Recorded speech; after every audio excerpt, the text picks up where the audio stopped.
Game number 2 here. We are going to Towers of Doom. Expert will pick the battleground. Towers of Doom, Expert with their choice since we have first pick for the good guys. And this is by now one of the maps that they really absolutely love to play. So they have a lot of different strategies that they are liking to run here. And the good guys, they need to come up with something. They look good in the early game, the mid game against their opponents, but once Stitches came completely online and Malthael delivered, the synergy unfolded with Li Ming, it was just too much for the good guys to handle.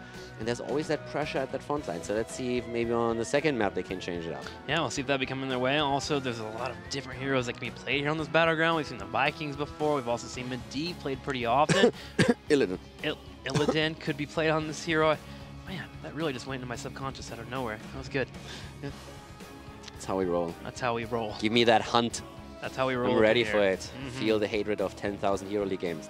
Dahaka also play on this battleground pretty often. Having the ability to double soak lanes could be good. It's actually interesting. We went through a phase where we saw Leoric with the Royal Focus build playing very often on this battleground, and he fell off pretty aggressively. Yeah, it's just a matter of what kind of style you want to play. For example, we went in some of the games extremely teamfight heavy, where the teams want to go for their snipe comps and not play the map so much. But Leoric is always an option here. Always an option, get that Royal Focus, Lingering Aberration, work at the top to the middle, be very Dahaka-esque, come into the team fights, and of course, keep moving forward. And now that Zul is getting played more often too, he actually kind of works on this battleground occasionally. It's a little bit of a push. I wouldn't say just straight up first pick him, but it can work. Don't get too excited. This is not Tricked Esports playing here. They're not getting tricked. Well, Zul was promised for next week by Alex and Proji, so we better see something and get Stick and Toss. All right, here we go. He already delivered several times on his Zul. Yeah, but we didn't get new Zul. But we didn't get it today. I need it every single series at least once, or that's not Tricky Sports. You're so greedy. I know, man. I push for everything here. Medivh is banned out, so Team Good Guys will not allow that to happen, and Illidan. So the main staples for both these teams right now, no longer available. Yeah, so Illidan, he was a given on the map, but the experts just simply ban him out immediately, saying, yeah, we're not going to deal with the hunt here. So the Good Guys have to change their MO a little bit. Again, when we looked at them and at their most dominant, when they really did well against Dignitas, for example, and got 2 maps out of them, what they basically did, they relied on a core draft that evolved around double support, Illidan, having a Stitches, and then usually Lunara. And whenever one of the heroes was banned or taken away from them, they simply kept the draft or the idea of the draft alive and subbed out that hero with another version. So oftentimes when the Illidan was targeted, they went straight into Malthael as the other option. Now, they haven't shown it last week when they played, and that's the one thing where I'm a little bit worried. Okay, are they changing everything up right now? Do they try all the other drafts, or are they just simply experimenting a little bit more? So for me, the draft is going to show that a little bit. And another hero that I am still curious about after they played it and Expert played it in the past would be the Vikings. Vikings was played by ADRD. He ran the split push Balog build, which a lot of people really enjoyed seeing. It was a while ago. He got a lot of compliments from other Viking players there too, just because how he played it.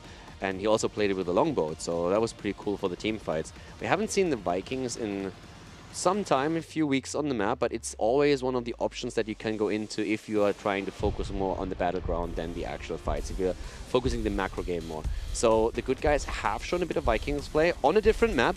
I'm just curious to see if that's going to become more of a trend for them, or if that was a very isolated incident. Well, Noob and Greymane will be grabbed here for Expert on the left side. Stitches was grabbed last time for the tank, but here they're running a Noobrack. A Noobrack I feel like is a little bit better on this battleground too. You get the dives that you would like to, can hold down those bell towers really well because he has 2 forms of CCs with the Impale and the Burrow charge. Also, the Cocoon if they ever try to go for a hard engage. So, nice pickup here for Team Expert. Yeah, Expert with the true and tried combo right at the start here. Again, not taking Genji, by the way. So that's the one thing that stands out a little bit, that Genji has just fallen off in that priority. So the Good Guys are now all of a sudden faced with a choice. Do we go into Genji with the Dragon Blade here, or do we actually value something else highly enough to not take him, which would very probably result in them having to use a ban to get rid of him. I mean, it's getting to the point where Uther's getting so good at actually stopping that Genji that they feel like they can't do much. And the more I see Genji against Uther, it feels like he just gets locked down and he can't be effective. So maybe he's giving it away as the option that Expert is going to start moving into. Maybe we'll see more teams do that. A Divine Storm, the Benediction at 16, just really makes it hard for him to be effective. Yeah, it just... You are right. It makes him harder for him to be effective. But you give it away to the opponent. You just have to, well, as a Genji, you just can't play like a brain dead monkey anymore. Where you just go into the backline and say like, you can do nothing. 4 heroes, I jump in all of them. Then you get punished. So you have to play a little more careful. That's exactly how I play Genji. That's how most of us play Genji. So, and then we are surprised. Wait, dashing into 5 stuns kills me? Yeah, you don't realize it until after you die. You're like, Yeah. oh, maybe that wasn't the play. What do you mean? What do you mean I can die? Can you explain that? So no, I really think that Uther is of course a fantastic tool against Genji, no doubt about it. But I think as a Genji player, you will still get your value. You just have to play a lot more careful and really assess the situation a little bit different. So I just to come back to that point, I don't think that Uther counters Genji to the extent where you say, please take Genji, take him. We don't even want him because we can completely shut him down. I don't think it's that much just yet, but he's probably the best hero to have in your team when you're going up against the Italian Ninja. Yeah, quite the deterrent. Now, Stitches is going to be banned out by Team Expert. This is actually becoming more of a staple more in Europe. We have a Nubrak usually picked up, or Stitches banned, as Stitches usually is a counterpick for the best tanks right now in the HGC. We're seeing a little bit more Murden in the mix as of late because of those type of bans, but again, Stitches being banned out, never a bad choice when you're facing off against your opponents. Malthy will be banned out for Team Good Guys, making sure that top lane isn't going to be very effective, especially when you have a Dahak, because Malthy just shuts down that lane and forces you to use Brush Talk more than you want. And Expert has already shown the hero, so you want to make sure that you take him away there. That forces then a hero into a different hero. Could be, especially now with also the Avatar in play, could be the Sonya. They could, well, if they go Sonya now and they still go for their main healer, it would force them into a playstyle where they have only Grey main for the range. But still, I actually don't hate it. I actually think you could definitely drop the Sonya here, because if you don't, where do you put Aethero? Aethero usually plays the solo laner, and normally for him it's one of the melees, so do you really put him away from this? Greymane can just like poke a little bit more and only commit in the later stages. I would still like a Sonya here. Go in with the leap, it's super hyper aggressive, with Abathar now also helping her out, keeping her alive when you don't have the copy on the Greymane. Or, hear me out, I saw you smile. Okay. Alarak. Yeah? Alarak and the Genji, you get the silences that you want. You also can lock down Uther long enough before he does with those heals, bring out the Cursed Bullet, and lock him down. No, Alarak overall, I actually like him, and Aethero has said several times he feels the hero is good enough to be played in certain situations. I see more so on Tomb and other maps. I'm not sure if they would really go on towers here in this situation now for Alarak. But overall, I don't hate him. I just think changes that for me. I just think overall Sonya would be the better option for them. But he has a couple of additional heroes that he can branch out into. I think actually with the variant coming in, I wouldn't mind the Leoric instead for the wave clear, and because you want to have the options for if your variant or your Leoric dies, you're able to come back. We'll have to see what comes in though, as he definitely has to get that top laner. Yeah. I mean, they are thinking about this. It's not a snap lock for them. There's definitely different options that are floating around right now. It depends highly on how they are trying to play this game. They can play with the Leoric, try to get the Royal Focus build and get the soak between the two lanes. But Abathar is most likely going to try and do exactly that, get that soak. Sure. So then you would force the 4-man to have Abathar in it, which is always a little bit awkward. So that's one of the reasons why I'm not sure if I would like the Leoric that much. But you don't necessarily have to only go for the Sonya here. We have seen enough other heroes that you can play there. Would Tracer be weird? No, it's probably a little bit out there with the variant. I'm trying to think of all the heroes I've seen from Aethero in the past. I don't think they have the overlap for that. Yeah. But I'm also not sure. Let's see what happens. It's going to be the Sonya. Yeah, okay. So My blades are yours. there we go. The blades are out. As Team Expert, we'll be having Sonya, Greymane, Rhaegar, and a Nubrak as their 4-man with Avatar soaking. But against Double Global and a Genji, could be a bit difficult for them. Give leap. Yeah? Yeah, I mean, against the... So, with what we are seeing right now and the variant being played, most likely what we're going to have on Falstad is him going into Boomerang build, Gathering Storm. So, he has more split push potential as well. They have a really good tool set now to play the map heavily and then in team fights try to look for a blow up. And that could be all that they need here. But it's also, you need to play this draft very smart.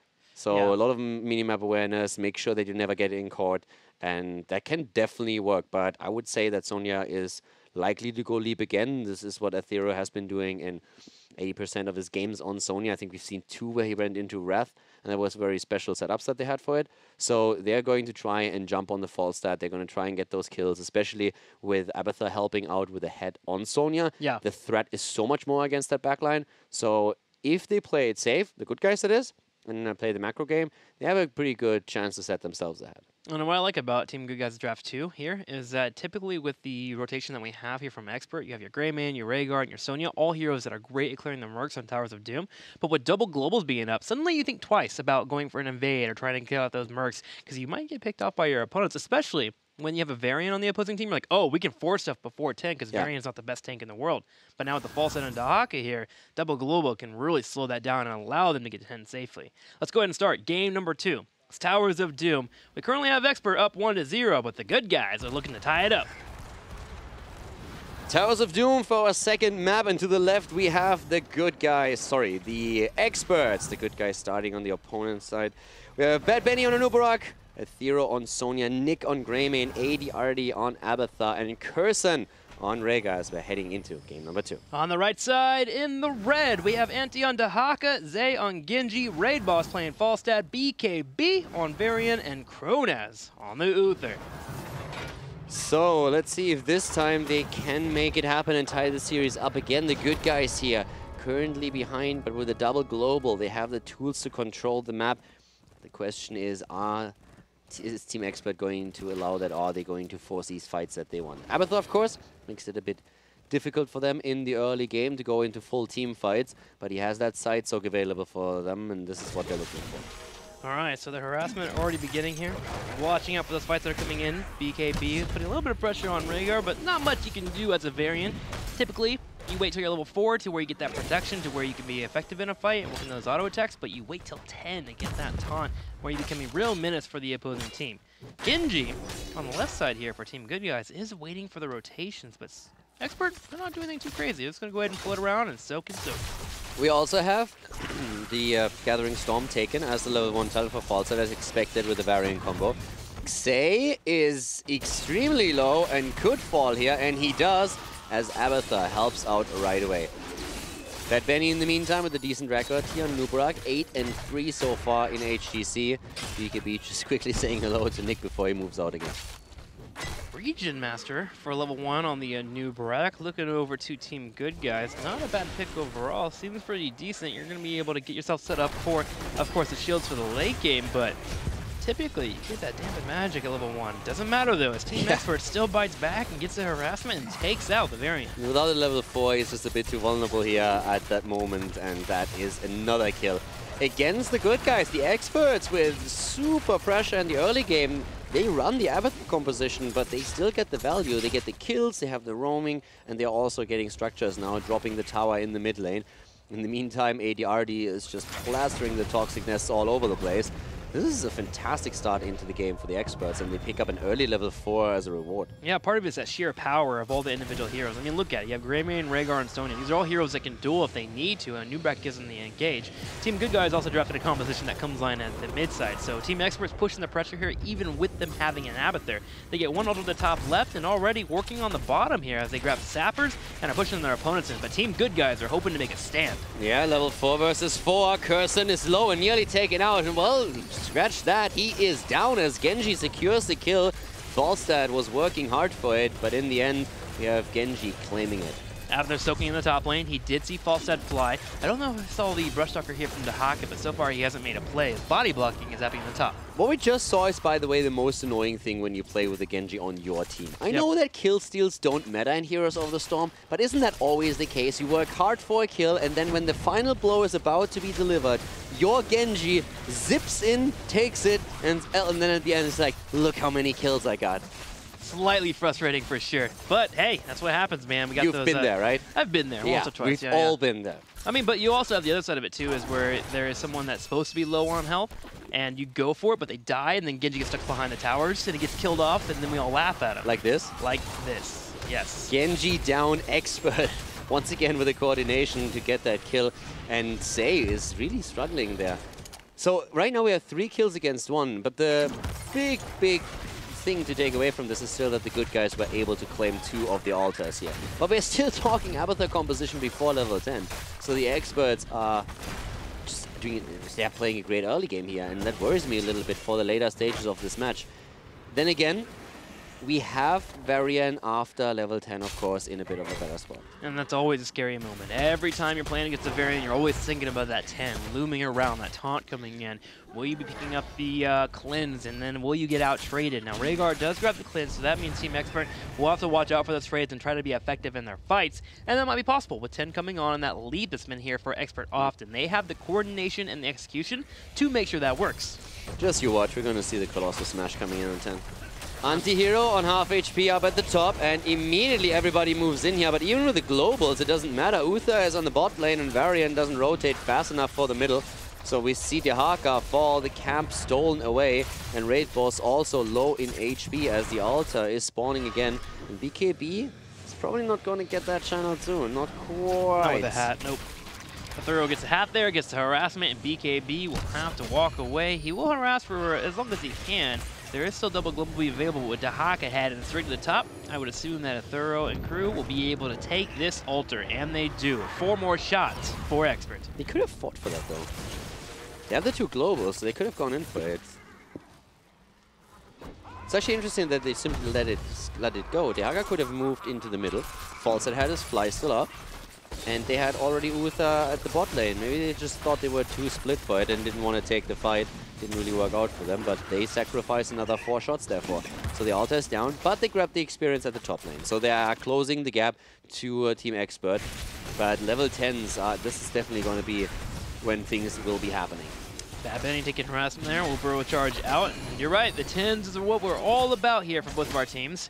And it's kind of odd to see double global a little bit behind experience, but you can tell from the kills that are coming in from Team Expert why that's happening. 4-1, and the invades that have been happening on these camps. In fact, I thought Expert would be the one starting these camps that are constantly occurring, but it's Team Good Guys going in for it. They just need to keep an eye on those and make sure to watch for the rotations.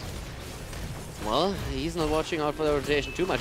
Expert is just having really crisp and clean rotations with 4 heroes, and every time Abathar is going to take the other lanes. We can see him on the minimap just changing his position depending on where his team is moving as for. So he soaks 1 or 2 lanes, and now at the top lane, the bell tower is claimed by Team Expert. It allows the good guys at least to get both of the Zappa camps towards the bot lane so they can start breaking through the structures and put some pressure on themselves. But it's just simply not enough to get an exchange in bell towers. So that means that we have the earlier level 10 for Team Expert, a 1 level lead still, in a great position in the game overall. And it's going to be a leap here. In fact, they don't even hold it back. Straight up. Sonya picks leap and is willing to move in. A new Wreck is Cocoon too. At this point, you really don't have to hide the leap anymore. You already all know that they love to play their style, and that's just been the thing for the last few weeks, so you're not going to shock anyone with that. Good guys, of course, did their homework as well, but so far, even that doesn't change things because Expert is just playing this way too crisp. Crisp Bullet is now in, we have the copy for Abathar, and that makes it way more attractive for Team Expert to take team fights, and it's not like they had a bad game until now. Genji starts the channel here. Sonya's in the bottom. Gonna have ADRD use the Ultimate Evolution clone to move in for it. Can he get the delay? He doesn't, barely missing out there. Even Bad Benny dropping the Impale won't be enough. It was still 5 shots against 3. And we see a kill against Uther. Leap comes in after Cocoon. Going in once more. Anti-hero and BKB are still fighting. Raid Boss comes back and uses the gust. Nobody falling after the engage from the side by Sonya. But it's still a great spot for Team Expert to be in. First of all, they are ahead in points on the core. 29 to 27. They have the leading experience, level 12 to level 10. And they also have an additional bell tower and are about to grab another one down here at the bottom of the map. Bad Benny and crew just look more poised here against Team Good Guys, really just shutting them down. False is working on the bell tower in the top, but you're right, with the bell tower on the bottom might grab, now suddenly these Merc camps that will be spawning ever so often can be grabbed by Expert, and if they ever get into a spot where they think Team Good Guys is committing too much defense on the bottom side, they can rotate again to the top or even the middle and keep breaking down the bell towers with this 4-man unit due to Abathar. Expert is... they're so far ahead right now. They're about to click level 13, and they play against a global comp, and they make them rotate on the map. it's crazy. They are the ones who always exchange one bell tower for a bell tower. They are moving in. They are going into the mid lane. They have the one at the bottom. The top is going to be taken soon. But now with the Zappa camps pushing in here, they can make another play for the middle. They could at some point even think about getting a boss started now that they have the level 13 talent. Which is exactly what they do. Wow. An impressive lead here from Expert. Now, don't count good guys out yet. It is looking really poor, especially with the composition that Team Expert has. But they do have Taunt, they do have the Divine Shield, they do have ways to force these fights, especially with Genji being on their team. But for the moment, Team Expert is controlling everything. One of my problems with the Taunt coming out here is, where is your damage coming from? Because the burst damage comes mainly through Boomerang right now. Genji can try and get the Dragon Blade in, but all of this should still be enough time for Rhaegar to get the Ancestral through. Yeah, that's the burst that you would typically see the Greymans or the Li Mings that come in and bring the damage. Okay, so here it is. We're going to have a fight occur for our teams. Divine Shield does come out. It hits Tahaka, and Genji gets deleted. Yeah, no Divine Shield for him, so misclick here by Kronos, and therefore no chance for Genji. Kronos falls after Genji is dead, and ADRD on their copy is just moving in. That's another 5 shots fired. They get both of the altars, and that is all of a sudden 29 points on the core to 10 after boss was taken and both of the altars have been claimed by the experts. Oh man, that's getting sad. This seems to be a theme when you play against the good guys. They either just match you all the way till the end in some way or some form, eventually get a loss, or they kind of get shut down heavily. And right now, they're getting shut down heavily. I know the score or the experience looks okay, 14 level 13, but right now you're starting to see the fruits of the loom here for Team Expert. 29 to level 10 and core shots as Team Good Guys just can't control anything on the battleground. And up to the top lane, Sonya can now push the lane back. She also has taken the Zappa camp, so that alone starts to push the lane in. And they are attempting to invade here once more. They are also trying to hold on to the bell towers they already have. Bad Benny has an easy time moving away from this one. And with Sonya coming in and Leap being ready, they can force another fight. And Sonya's already flanking. Here she comes. A big group here, too. A big Leap comes in, hits Varian and Dahaka. Mighty Gust comes out from Raid Boss, but the Bell Tower still stands, and Kronos, coming at Cocoon, will be focused down. Yeah, goes down after the Cocoon was blasted away, so he is dead. No chance for him to use anything in that situation here. And that is still a 5 versus 4 with a single Bell Tower remaining for the Good Guys. Well, you know what they say. Good guys finish last. May actually do so in the standings. What? That was kind of mean. I don't know. We're going to have Team Expert working on it wasn't mean, but I've never heard it before. You never heard good guys finish last? No. Really? It must be a saying said in here, America. All right. I'll get you right up. But you're not wrong. Yeah. It's actually very accurate when we are looking at the standings right now and also at what Expert is currently doing with them here. I guess the Playing Ducks are in the standings actually a little bit farther down, but the Good Guys are not really looking too pretty here. Yeah. They have fantastic games some of the weeks, and then in others they struggle. But it's also that Experts are just playing so well around this. Experts have just looking more crisp in every game. Last phase already, they did so well against any other team outside of the big three. Even got wins in against Team Liquid and others. This phase, they look fantastic as well. They're one of the teams that want to go to the Western Clash here. And so far, they are showcasing why that is. They have the 1-0 lead in the best of 5 series. Top left? You don't know. If not for a miracle, they're going to win this one too. Well, 3 altar phase, 1 will go over to Team Expert. The last altar, if it is grabbed by Expert, they will win this game. Bad Benny's taking damage here. Leap comes out, immediate explosion, but the Divine Shield, Genji is applying some damage. Ancestral came through though, and this is a 16 versus 13 talent fight as Xay dies on Genji. Now BKB is attempting to go for the Slugger. ADRD going full slap mode here as BKB is losing his variant. This is 3 deaths already. Raid Boss saves himself, but he won't save the game. That's right, it's gonna be GG here. Rhaegar finishing the shots, and they will land on top of the core, and Team Expert comes out and dominates against Team Good Guys on Towers of Doom. The 2-0 lead in the best of 5 series. Great play once again by Team Expert, and Good Guys are struggling here. Yeah, that was actually very surprising to see. I was expecting a little bit more rotations, a little more reactions there from Team Good Guys. They have the tools to double global, but you can also see how ineffective it can be if you're not on point with your movement, if you're not helping each other out at the exact moment. You have to hit those playmaking situations, and it just didn't occur. Also, the globals played basically no role. Yeah. they just didn't really get any value out of their global plays here.